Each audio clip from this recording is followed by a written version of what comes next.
the quacking.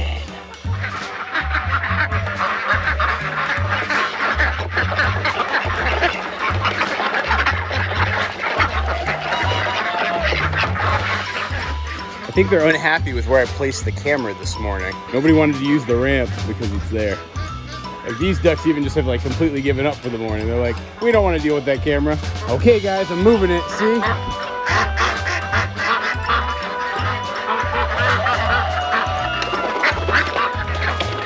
So yeah, welcome back to Goldshaw Farm. I'm Morgan, and that's Toby, and that's Pablo. Those are the ducks, those are the geese. These are the chickens. Oh, Blanche, you look so molted. Look at her. She's looking so shameful. It's really just because she's molting. She's one of our oldest chickens. How are you guys doing? Oh, everybody wants the food, I know. I'll feed you in a minute. These are some of our other chickens. Out you go. What are you still doing in there, Barbara? Were you the one that laid that egg back there? Got one chicken that keeps laying her egg. And it keeps landing in the poop. Yuck. So I've been taking my sweet time and moving my chickens into their winter chicken setup just because it's been so gosh darn warm. I mean, I'm recording this at the end of October and it's 70 degrees this morning and rainy, which is weird. This time of year I would actually expect snow. Snow, snow, snow, snow, snow. And so in today's video, I'm actually gonna be doing a little bit of a project that's gonna be inside the barn because it is gonna be so rainy. All right, let's go check in with the Clan MacLeod and see how they're doing. So as you know, we have 5 Scottish Highlander cattle here on our farm now. I've been working with them and training them and getting them used to me so they're not so afraid and so that they're willing to spend a little time with me. Hey girls and fella, how are you doing? So far so good. Still working on names for these guys. I originally said that I want to have them have all the females to have A names because they're the first generation, and any first generation cattle I'd have here on the farm would have that A name, and then, you know, second generation would be B and third generation would be C and so on and so forth. But I don't know about that because admittedly, I don't know, it just doesn't feel as fun. Most of the animal names we have here on our farm are fun, and that's just kind of, I don't know, boring, I guess. Then we got our steer. Hey buddy. How's it going? Are you gonna start getting used to me and let me come and pet you? Probably not yet. You're still a little too shy for that. Oh, Toby's checking out the cattle again. He's kind of learning as well how to work with them and get used to them. They're still here in their training paddock. As you remember, when they first arrived on our farm, they escaped and I couldn't even get within 100 feet of them. Now, you know, I'm about, I don't know, 4 feet away. And they seem pretty content and not really freaked out by me. I find that there's sort of like a balance that needs to be struck with these cattle. Like, I don't want them getting too comfortable and too close with me because those horns that they have could easily poke out my eye, among other vital organs. Oh, she's drinking from the water trough. You liking that, girl?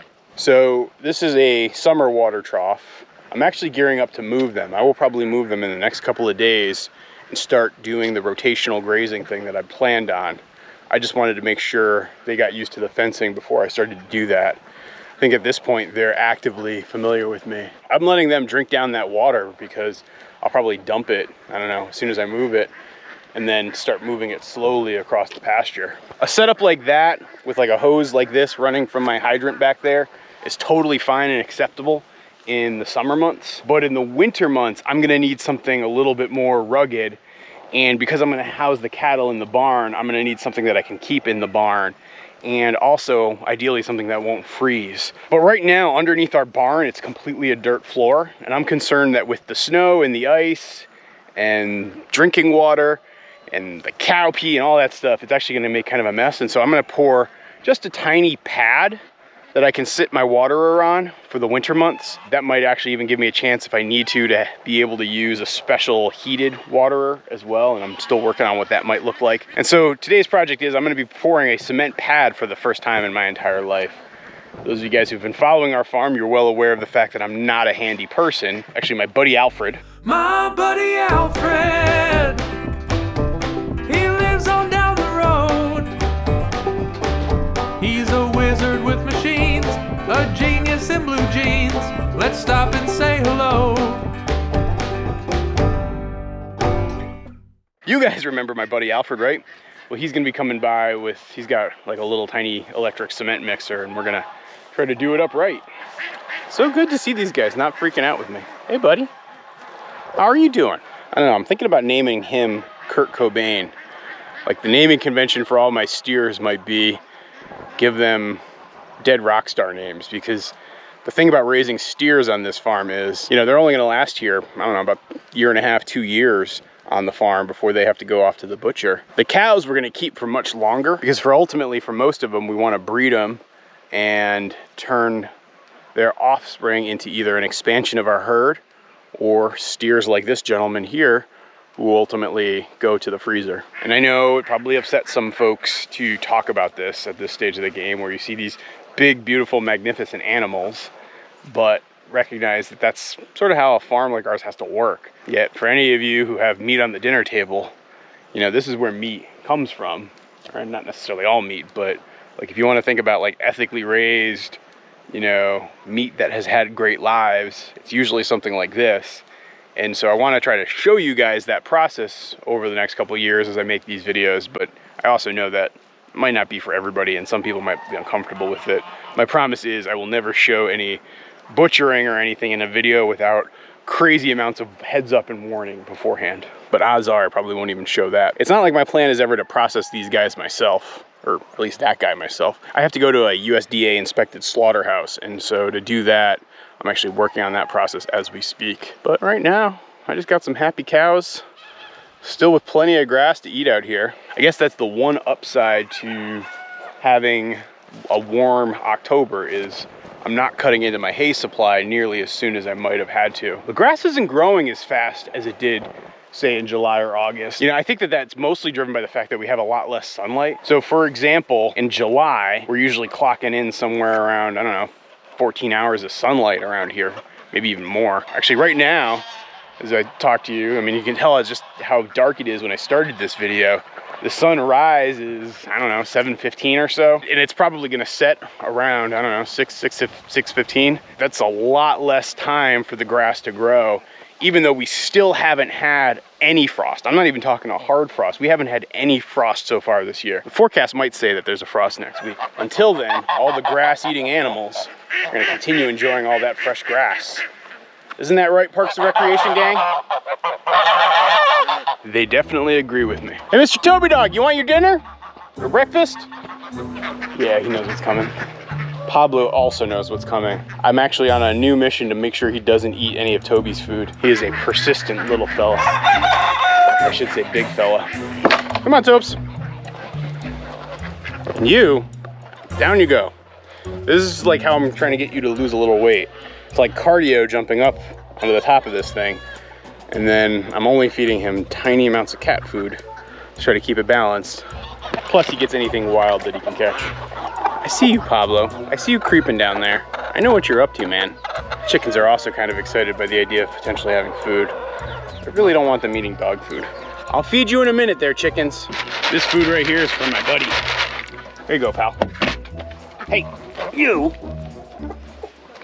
Stay down there. Get out of this space. You're not allowed to come in here and eat. Pablo, get down. Stay down. Like I said, this is basically Pablo's morning exercise routine. He just gets to kind of jealously watch as Toby eats his food. Sorry, buddy. I'll feed you in a minute. First, I gotta feed these hungry chickens.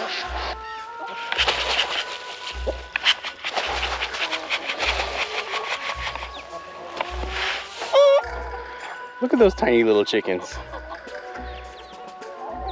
I find these silkies so adorable. They're never gonna grow to be the size of like a regular chicken. They're gonna be much more like the size of that chicken right there that I think is their sister. And then that's their mom, the one that hatched them at least. I don't think they're actually all related. Oh man, Pablo. Pablo, I turned my back for 1 minute. You're already digging in there. Get. Sorry, Pablo, I'm taking you on the walk of shame. We're walking you out of here. You're getting kicked out of the barnyard this morning. You couldn't listen to no, so out you go. Get down. Look, Pablo, Molly and Ginny know what they're supposed to do. You, on the other hand, you've been here the longest. Oh, how's my ginger kaboom? Ah, you're such a cute little kitty. See, Pablo, you gotta behave. You get lots of pets and scratches if you do. Well, listen to your little motor. You gonna climb up me? Yeah, Ginny's taken to like treating me like a tree. Part of me is like, oh, I probably should have let her do that. The other part of me like, it's too adorable not to. Come on up, girl. Whoop. Lately, Molly has turned into full-on Bellatrix Lestrange. She's been really rude to Ginny. I don't know what it is. So I'm starting to feed her alone. And I'm letting Ginny come with me. I'm starting to feed Ginny and Pablo together.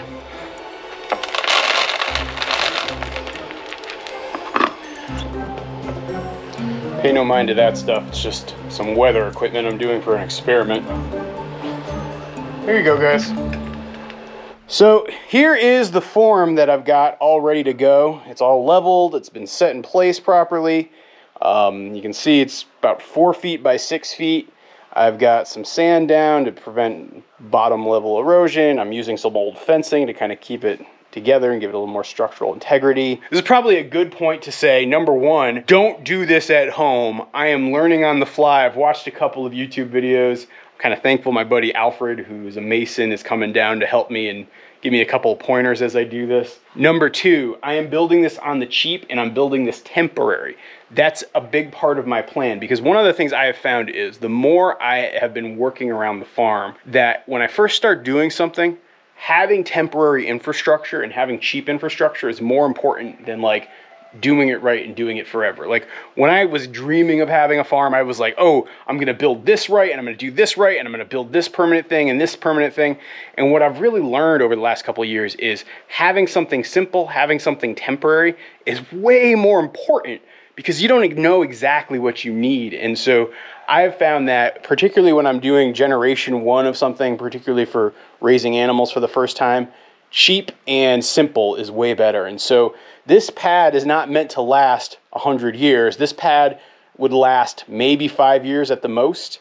It might last longer, but it's at least intended not to last too long. So if you look at how much money I've got set into this, the lumber that I used for the form is completely free. It was just scrap lumber I had kicking around.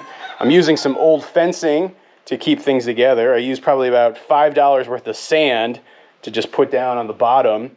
That PVC pipe, and I'll talk more about that in a minute, was probably about $4 or $5. And I bought a bunch of concrete mix, which, if I'm doing my estimates right, probably will cost me somewhere in the neighborhood of $40 to $50. They're $5 a bag. I've got 10 bags here in case I needed them all.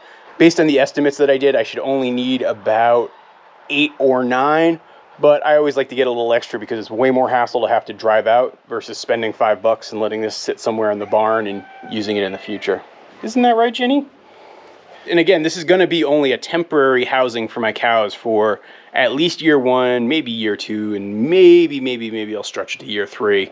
So I don't think I'm going to need this forever, and I don't want to have a lot of money wrapped up into a nice concrete slab and then feel bad if I have to jackhammer it and pull it out of here.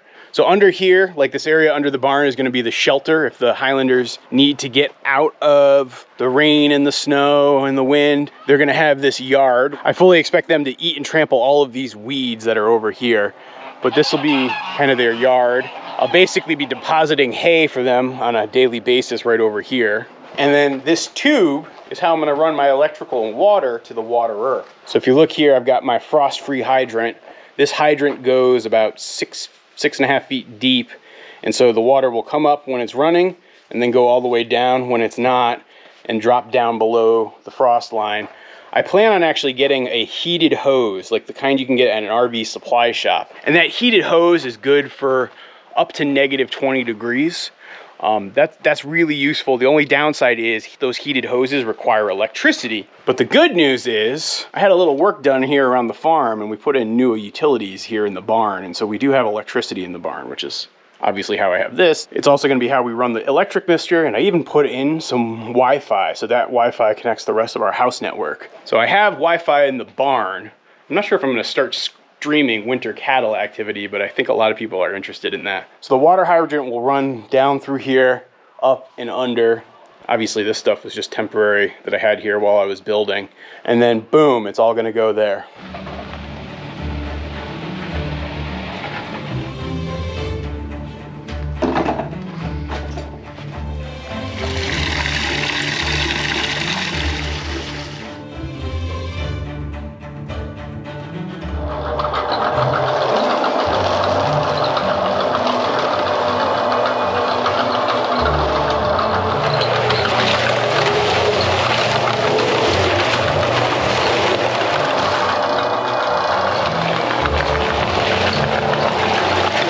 Flashlight. You make that one? No. No, not yet. If anybody's wondering, Alfred's starting to make flashlights. I'll leave a link for his info down below. See, because so much of the volume of concrete is that aggregate, which doesn't absorb water. Once you get really close to the water, it takes so little to sweep the mark. Then you're waiting like 4 days for it to cure. Well, then you gotta add more, dry mix in to, make it work. Balance it all out, yeah. Mortar's a little different. There's a little bit more clay or give with mortar. Is this ready to pour? Yeah. Hold on.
I have a theory, it's completely unsubstantiated, that the magnesium has like an ionic traction to like cement particles or something, so I think it might help bring cream to the top.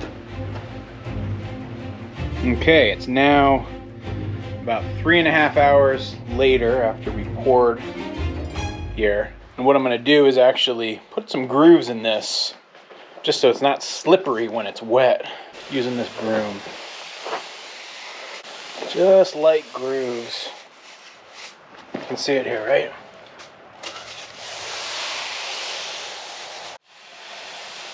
So now all I have to do is wait a couple of days to let the concrete cure. But you guys know me, and you know I never make you wait that long, so let's just jump right ahead. Okay, we are back now 4 days later. It's been really wet and rainy, and so I haven't wanted to do this too soon. But it's time to pull off the concrete forms and see how our slab's looking. So far, this is just sat uninterrupted. Of course, little Ginny Barn Cat here did decide to take a walk through it at one point, but I can't really see any kitten paw prints, so none the worse for wear.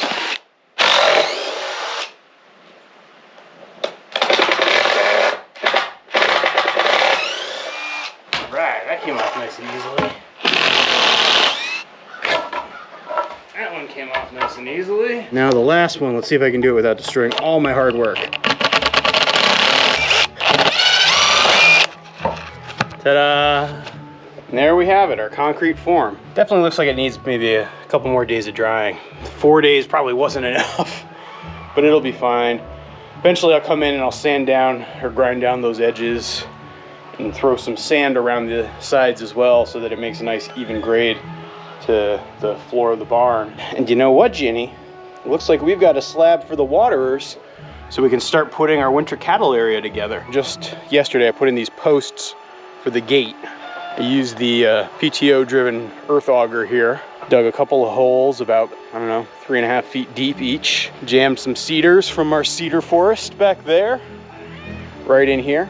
It's basically the same stakes that I use for my garden fence, for example. Buried them in, and we're good to go. The idea is when I get the hardware to mount the gate's gonna swing out this way. So when it comes time to get the cattle, I can just drive them down that alleyway and bring them in here. As those of you who have seen our videos about me working with the cattle, you'll know that that is a process and I'm still very much learning. Yet when it comes time to move them here, it's high stakes. Because when I was moving them out there, I always had this fence here as like a safety net. So if they got out, no real damage could happen. But if they get out here, the road is just 300 feet away from where I'm standing right now. And so that could be a huge calamity. So I don't know, Pablo. Do you think we're gonna be ready for the great cattle drive pretty soon? Got a couple more weeks. I'm gonna keep working with everybody.